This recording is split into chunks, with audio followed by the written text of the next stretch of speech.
San Leo è un piccolo borgo dell'Emilia-Romagna che merita sicuramente una visita.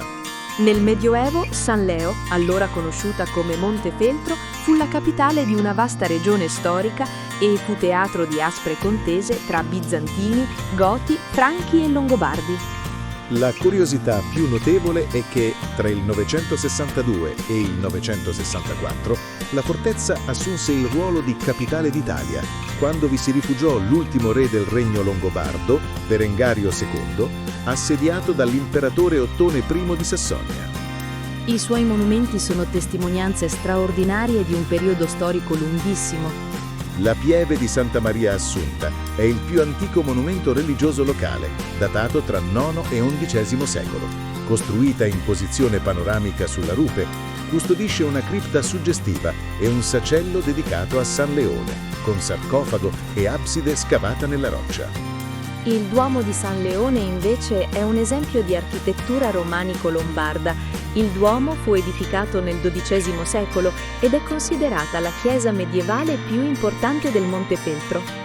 Il forte di San Leo, costruito su uno sperone roccioso, risale in parte al periodo romano e venne poi ampliato nel Medioevo. Ha ospitato celebri prigionieri come il conte di Cagliostro. Il Palazzo Mediceo, costruito tra il 1517 e il 1523, che oggi ospita il Museo di Arte Sacra, rappresenta il fulcro della piazza centrale e della storia rinascimentale del borgo. San Leo vanta inoltre illustri visitatori nella sua storia. Si narra che il sommo poeta Dante Alighieri abbia visitato la città e l'abbia citata in un famoso verso del Purgatorio: «Bassi in San Leo e discendesi in Nodi». Ancora più significativa fu la visita di San Francesco d'Assisi nel 1213.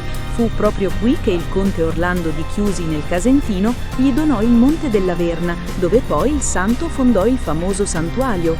Seguiteci in questo viaggio unico tra arte, storia e natura fino in Germania.